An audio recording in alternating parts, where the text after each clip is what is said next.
حضور غوث اعظم رضی اللہ تعالیٰ عنہ کا ایک قول مبارک بڑا مشہور ہے، اور اس قول کو لوگ پکڑ کر عمل چھوڑ دے، اکثریت سمجھے نہیں کہ حضور غوث اعظم نے کیا فرمایا۔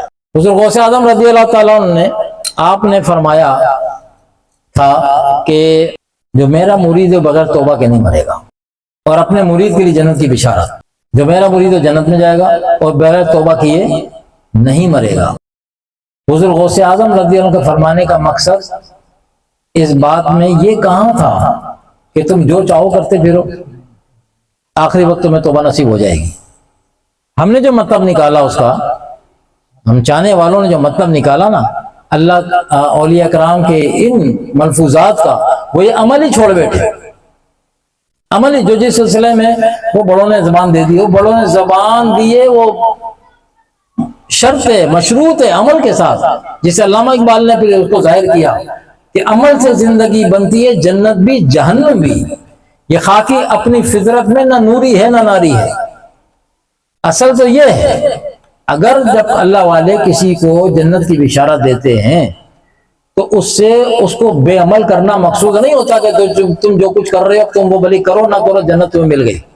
ہمارے تو یہی ہو رہا ہے، اور جو بے روپیے بیٹھے ہوئے دکانداری کر رہے ہیں وہ پھر کما رہے ہیں کہ بس نذرانہ لا کے دو جنت کی بشارت، قبر میں ہم تمہیں بچانے کے لیے آ جائیں گے وغیرہ وغیرہ، اس قسم کی یہ ساری باتیں بے دینی کی باتیں، کا دین سے کوئی تعلق نہیں ہے۔ لیکن افسوسناک پہلو فقیر بار بار یہ کر رہا ہے کہ افسوسناک حال ہمارا یہ ہے کہ ہم اسی طرف دوڑ لگاتے ہیں جہاں پہ دین نہیں ہوتا، ہماری دوڑیں وہیں ہوتی ہیں جہاں دین نہیں ہوتا۔ کیوں کہ دین پہ عمل کرنے میں نفس آڑے آتا ہے، نفس آڑے آتا ہے، تو جہاں نفس آڑے آئے گا تو وہاں دین، جہاں نفس آڑے آئے نا وہاں دیندار لوگ نفس کے سر کے اوپر پاؤں رکھ کے اسے کچل کر آگے بڑھتے ہیں۔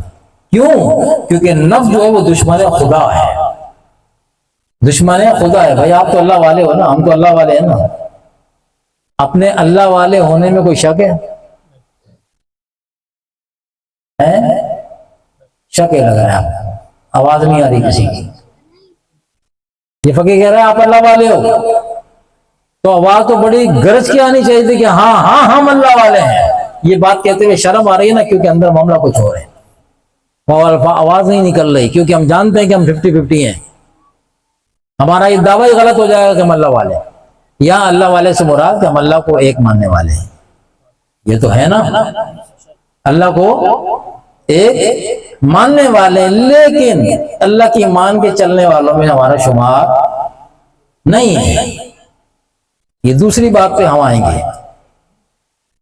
تو حضور غوث اعظم رضی اللہ عنہ جنت کی بشارت دی، اور یہ فرمائے تو آپ اپنے مرید کو تعلیم کی طرف لے کر آ رہے تھے کہ جو میرا مرید ہوگا بغیر توبہ کے نہیں مرے گا۔ تو یہ تو عمل کی دعوت تھی کہ عمل کرتے رہنا، اور عمل کر کے بھی اپنے آپ کو گناہگار سمجھنا، عمل کر کے بھی اپنے آپ گناہگار سمجھتے رہنا کہ تم جیسا گناہگار کوئی نہیں ہے۔ بزرگوں کی تعلیم یہ ہے۔ اکثر فقیر عرض کرتا ہے کہ ہمارے سلسلہ نقشبند کے اندر سنیں، نوٹ کریں اور اپنے دل کی تختی پہ اس کو لکھ لیں، اہل نقشبند جو ہیں۔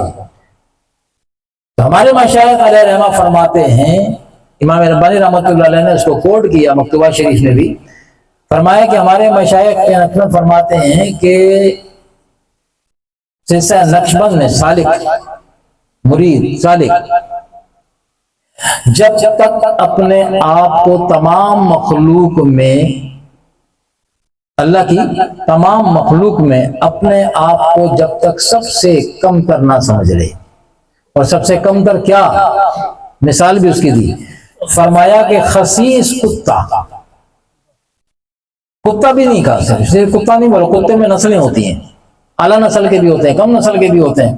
تو فرمایا کہ اپنے آپ کو اللہ کی مخلوق کے آگے سب سے خسیس ترین کتا سمجھے، کہ اللہ کی مخلوق میں سب سے حقیر، سب سے کم ترین، وہ بھی خسیس کتوں میں سے کتا ہوں۔ کہاں لے آئے؟ اب تہجد گزار اور روزے دار اور حاجی صاحب اور غازی صاحب وغیرہ وغیرہ، عالم صاحب، پیر صاحب، سارے نیچے، جو دعویٰ کرتا ہے کہ مجھے فیض ملتا ہے، جو دعویٰ کرتا ہے کہ میں دین کا کام کرتا ہوں، تو دین کا کام کرتا ہے تو سوچ میں کیا ہے اندر کہ دین کا کام کرا کے اپنی واہ واہ کرانا مقصود ہے؟ پھر آپ کوئی دین کا کام نہیں کر رہے حضرت صاحب۔ آپ کا کہ آپ لوگ آپ کے ہاتھ چومے، آپ کے پاؤں کو ہاتھ لگائیں، آپ دین کا کام کر رہے ہیں؟ آپ کوئی دین کا کام نہیں کر رہے، آپ پوجا کروا رہے ہو۔ آپ کو دل میں خواہش نہ ہو پھر لوگ آپ کے ہاتھ چومے، وہ سنت رسول اللہ ہے، سنت صحابہ ہے۔ وہ تو ایک شرف کی سعادت کی بات ہے کہ اللہ لوگوں کے دلوں میں ڈالے، آپ کے دل میں نہ ہو۔ آپ کی تمنا ہو کہ جب آپ آئیں تو لوگ آپ کے لیے کھڑے ہو جاؤ، کوئی کھڑا نہ ہو تو آپ کا دل دکھے یہاں سے، تو آپ اپنی پوجا کرانے میں لگے ہوئے ہو۔ یہ نفس کی پوجا اور یہ خدا کی پوجا کہاں ہے؟ یہ داڑھی، امامہ، پٹکا، یہ سجا کے بھی اندر وہ، تو یہ داڑھی پٹکا بھی کام نہیں آئے گا۔ یہ تو سدھارنے کے لیے، یہ گیٹ اپ سدھارنے کے لیے، نہ کہ دوگلا پن، ظاہر کچھ اور باطن کچھ۔ تو ٹھیک ہے، ظاہر سے دھوکہ دے دیا پبلک کو حضرت صاحب نے، ظاہر سے دھوکہ دے دیا، خدا کو کیسے دھوکہ دیں گے حضرت صاحب؟ مفتی صاحب، عالم صاحب، حافظ صاحب، امام صاحب خدا کو کیسے دھوکہ دیں گے؟ اور آخرت اور قبر یہ پبلک بچانے آئے گی؟ سانس بند ہونے کی دیر ہے، پھر خدا یاد آ جانا ہے، اس وقت یاد آنا فائدہ نہیں دے گا۔ تو یہ جو مشائخ کی، بزرگان دین کی یہ جو بشارتیں ہوتی ہیں، وہ آپ کو آگے کی بشارت دیتے ہیں کہ بھائی آپ کی آخرت اچھی ہے، ہم آپ کو کہہ رہے ہیں، آپ کی زبان دے رہے ہیں آپ کی آخرت اچھی ہے، آپ کا خاتمہ ایمان پہ ہوگا۔ تو اس کا مطلب یہ نہیں کہ تم جو چاہے کرتے پھرو، جو چاہے کرتے پھرو، تمہیں کچھ نہیں ہوگا۔ یہ اعزاز صرف ایک خاص اللہ کے بندوں کو حاصل ہوا، یہ خاص، لیکن وہ صرف سارے اصحاب بھی نہیں، صرف اصحاب بدر، صرف اصحاب بدر اللہ ان سے ایسا راضی ہوا تھا کہ وہ 313,000 گنا لشکر کے سامنے کھڑے ہو گئے تھے۔ اللہ ان سے ایسا راضی ہوا، جنگ کے بعد اللہ نے فتح دی، تو جنگ کے بعد وہ انہوں نے ایسی اتباع کی نا حضور کی، اس جنگ کے اندر انہوں نے ہتھیار ہی نہیں دیکھے اپنے، یا میں ہتھیار نہیں، ہم لڑیں کیسے؟ تو ان کا عشق رسول، ان کی اتباع، محبوب کے ساتھ الفت، یگانگت، عقیدت، ارادت، محبت، یہ سارے معاملات جب اللہ نے دیکھے تو اللہ نے جب جنگ ختم ہو گئی تو اللہ نے فرمایا محبوب آپ کا رب آپ کے غلاموں سے بڑا راضی ہو، بہت خوش ہے۔ اور اس خوشی پہ انعام کیا دیا؟ فرمایا، قرآن اٹھا کے دیکھ لیں، یہ فقیر اپنے الفاظ بتا رہا ہے، وہ الفاظ اور ہیں، یہ فقیر اپنے الفاظ سمجھانے کے لیے آسان کر کے بتا رہا ہے۔ فرمایا کہ یہ جو اصحاب بدر ہیں، اللہ ان سے ایسا راضی ہو گیا ہے محبوبہ، اللہ ان سے، آپ کے غلاموں سے ایسا راضی ہو گیا کہ اگر بالفرض بتقاضۂ بشریت ان سے اب اگر کوئی غلطی ہو بھی گئی تو اللہ ان کو نہیں پکڑے گا، معافی ہے۔ اس پروردگار عالم نے سرٹیفکیٹ دے دیا، انسان ہے نا، صحابہ کرام تو ہیں لیکن فرشتے تو نہیں ہیں، تو انسان۔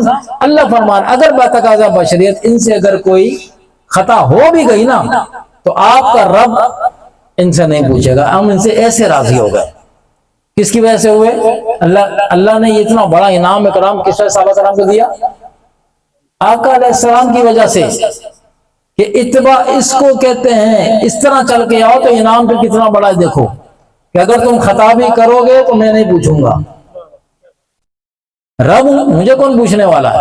مگر بات معاملہ محبوب کا ہے، محبوب کی طرف سے ہو کے آؤ، محبوب کی طرف سے ہو کے آؤ، پھر دیکھو خدا تمہارے ساتھ کیا کرتا ہے۔ تو بڑا شارٹ راستہ ہے اللہ کو منانے کا، حضور کی طرف سے آنے کا، اور حضور کی تعلیمات پہ عمل کرنے کا طریقہ کہاں سے ملے گا؟ وہ صحابہ کرام سے پھر اولیاء کاملین قیامت تک چلتے رہیں گے۔ تو ہمارے جو مشائخ ہیں، ہمارے اولیاء کرام ہیں، انہوں نے ہی فرمایا کہ اس پر مشائخ نقش بند کے فیض کا دروازہ بند ہے، جو اپنے آپ کو مرید تو کہتا ہے، مرید کہتا ہے میں مرید ہوں، لیکن وہ اپنے آپ کو دوسروں سے افضل سمجھتا ہے، اپنی نمازوں کے آگے، اپنی عبادات کے آگے، اپنی داڑھی پٹکے کے آگے دوسروں کو وہ کم تر سمجھتا ہے. میں تو نمازی ہوں، یہ تو نماز نہیں پڑھتا. میری تو داڑھی ہے، اس کی بھی داڑھی نہیں. میں تو پٹکا ہے، ایسا پٹکا بھی نہیں بنتا. میں تو ایسے کپڑے بھی تو دوسرے کپڑے پہنتا ہے نا. کوئی حق نہیں پہنچتا. یہ وہ تعلیم ہے جو صوفی اکرام کے پاس سے ملتی ہے. اسے کہتے ہیں تزکیہ نفس. اسے کہتے ہیں تزکیہ نفس. کہ یہ آسان کام نہیں ہے، یہ آسان کام نہیں ہے. دنیا میں بھی رہتے ہوئے اور دین میں بھی رہتے ہوئے اپنے آپ کو 0 پوائنٹ پہ، میں کچھ بھی نہیں، میں کچھ نہیں. کہنا اور ہے، بن کے دکھانا اور ہے. کہنا اور ہے، بن کے دکھانا. بن کے صوفیہ کرام نے کر کے دکھایا. انہوں نے یہ کلمات بولے نہیں ہیں، انہوں نے پہلے اس پہ عمل کر کے دکھایا ہے کہ ناممکن نہیں ہے، یہ کرو ایسا. جب تم ایسے کر لو گے نا، اب ہر آدمی چاہتا ہے کہ پوچھتے ہیں کہ فنا فی اللہ کیا ہوتا ہے، بقا فی اللہ کیا ہوتا ہے. پوچھتے ہیں اکثر نہیں فنا فی اللہ کیا ہوتا ہے، بقا فی اللہ کیا ہوتا ہے. فنا فی اللہ، بقا فی اللہ تو بہت آگے کی بات ہے. پہلے اپنے آپ میں سے تو نکل، پہلے دوسروں کو اپنے ایسے بہتر سمجھنا تو شروع کر. وہاں تو حد لگا دی ہے، کتا بھی نہیں، خسیس کتا. سمجھ رہے ہو آپ لوگ؟ سمجھ رہے ہیں فقیر کیا کہہ رہا ہے؟ بہت سے حضرات ہوں گے جو اہل طریقت نہیں بھی ہوں گے نا دوستوں میں. دیکھو صوفیہ کرام جو ہے نا، ہمارے صوفیہ کرام کس طریقے سے ایک دوسرے کی رسپیکٹ کرنا سکھا رہے ہیں.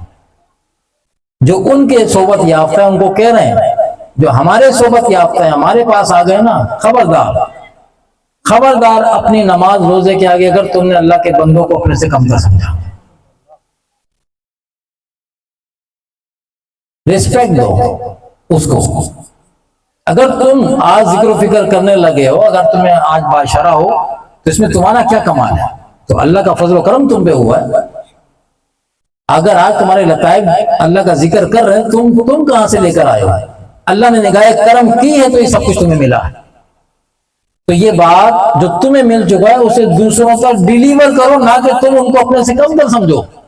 اللہ نے یہ پوچھنا ہے میں نے تمہیں دیا تھا، اور بغیر محنت کے تم نے کون سی محنت کی بتاؤ؟ کی ہم نے محنت، میں گھر بیٹھے چیزیں ملی ہے نا. تو اللہ پوچھے گا بتاؤ کون سی محنت کی؟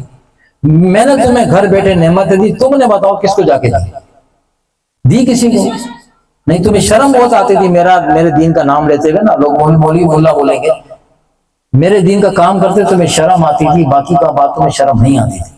یہ سارے آخرت کا میدان سجنا ہے. یہ آخرت میں سوال جواب ہونے ہم سے. تو اس قسم کی جو محفلیں ہوتی ہیں نا، وہ ہم ایک دوسرے کو جو لے کے بیٹھے ہوتے ہیں، کچھ اس بہانے سنتے سناتے ہیں، تو یہ دل و دماغ ایک پلیٹ فارم پہ آ جائیں تاکہ قبر میں جانے سے پہلے قبر کی تیاری ہو، اور قبر میں جانے کے بعد پھر آخرت کا جو میدان سجنے والا ہے نا، پھر اس کی تیاری ہو. ورنہ تو آگے معاملہ آسان نہیں ہے بھائی. ہاں اس غلطی سے بھی نکل آؤ کہ پیر صاحب نے کہہ دیا ہم بچا لیں گے. تو پیر صاحب کو کون بچائے گا جس نے دعویٰ کیا ہوا ہے؟